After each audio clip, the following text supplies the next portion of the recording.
اعوذ باللہ من الشیطان الرجیم بسم اللہ الرحمن الرحیم۔ ناظرین، توفع پارٹ 3 کے ساتھ آپ کے سامنے حاضر ہوں۔ اس ویڈیو میں ہم توفع پر لغوی، حقیقی اور مجازی معنی پر بحث کریں گے، نیز آیات سے حقیقت کو واضح کریں گے۔ آئیے سب سے پہلے آپ کو چند قادیانی اوراق دکھاتے ہیں جو دوسرے لوگوں کو جھانسا دینے کے لیے استعمال کرتے ہیں، جن سے کم پڑھے لکھے یا کم فہم لوگ جو زیادہ علم نہیں رکھتے اور علماء کرام سے رجوع نہیں کرتے دھوکہ کھا جاتے ہیں۔ ناظرین، یہ آیات کے ترجمے ہیں جو سنی حضرات کے لیے گئے ہیں۔ اس میں ثابت یہ کیا گیا ہے کہ توفع، وفا کا لفظ جہاں پر آ جائے تو اس کا مطلب موت، قبض روح وغیرہ ہی ہوتا ہے، اس کے علاوہ کچھ نہیں ہوتا، اور اس سے ان کا مقصد عیسی علیہ السلام کی موت کو ثابت کرنا ہے۔ یہ کچھ اور آیات ہیں اور یہ کچھ احادیث کے ترجمے ہیں، اور یہ حضرت ابن عباس سے جو ممیتو کا لیا جاتا ہے۔ اس پہ انشاءاللہ نیکسٹ کسی پروگرام میں ہم مکمل بحث کریں گے اور آپ کو سمجھائیں گے۔ آگے چلتے ہیں۔ آپ نے اکثر محاورہ سنا ہوگا کہ تصویر کے دو رخ ہوتے ہیں، اسی طرح سے الفاظ کے بھی کئی معنی ہوتے ہیں، حقیقی معنی، مجازی معنی وغیرہ۔ یہ الفاظ یا معنی حالات و واقعات کے مطابق بولے اور سمجھے جاتے ہیں، اور اگر کوئی شخص موقع، مناسبت، حالات و واقعات میں اس کے معنی نہ سمجھ پائے تو معاشرہ اس شخص کو بیوقوف، کم عقل جیسے الفاظ سے یاد کرتا ہے۔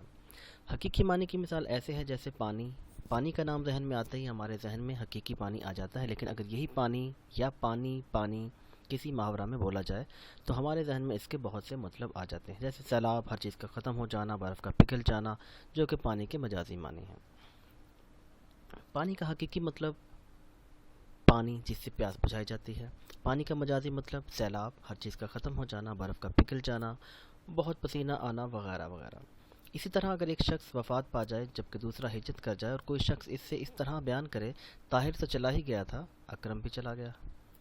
گیا کا حقیقی مطلب تو جانا ہے، ایک شخص جو موجود تھا اب موجود نہیں ہے، مطلب موجودگی سے غیر موجودگی کا پتہ چل رہا ہے۔ گیا کے مجازی معنی جو اوپر فقرہ میں ظاہر ہو رہے ہیں، ایک وفات اور دوسرے ہجرت، ایک ہی فقرہ میں گیا یا جلا کے دو مختلف مجازی معنی ہیں۔ ادھار کا عام مطلب لین دین، ادھار کا مطلب بدلہ، انتقام، قتل وغیرہ بھی استعمال کیا جاتا ہے۔ یہ باتیں کرنے کا مقصد آپ کو توفع سمجھانا ہے۔ توفع آخر ہے کیا؟ توفع کا کے حقیقی معنی، توفع وفا سے مشتق ہے، مطلب یہ جس کے ساتھ شامل ہو جائے اس سے وفا کرتا ہے، اور اس طرح سے کرتا ہے جس کے معنی پورا کرنے کے ہیں، مطلب اس نے اپنے عہد کو نبھانا ہے ہر طرح سے۔ یہ مادہ خواہ کسی شکل اور کسی ہیبت میں ظاہر ہو، مگر کمال اور تمام کے معنی کو ضرور لیے ہوئے ہوگا۔ توفع کا حقیقی مطلب کتب لغویہ، لسان العرب وغیرہ اور باقی ہم آپ کو انشاءاللہ بتاتے ہیں۔ ان سب میں اس کا ترجمہ دونوں کے معنی ہے کہ میں نے اس سے اپنا مال پورا لے لیا، اسی طرح سے یہاں پہ بھی، اور اسی طرح سے میں نے قوم کی پوری گنتی کر لی، اور اسی طرح سے ترجمہ وفا، اوفی، وفی تینوں ہم معنی ہیں۔ وفا کا لفظ ضد اور مخالف عذر ہے، جیسا کہ یہ محاورہ ہے کہ فلاں شخص نے اپنا عہد پورا کیا، اور اوفی اس کا ہم معنی ہے۔ المنجد توفع کے معنی ہے اپنا پورا حق لے لیا۔ عرب لوگ کہتے ہیں میں نے فلاں شخص سے اپنا پورا حق لے لیا۔ اساس البلاغہ، اس نے اس سے پورا لے لیا۔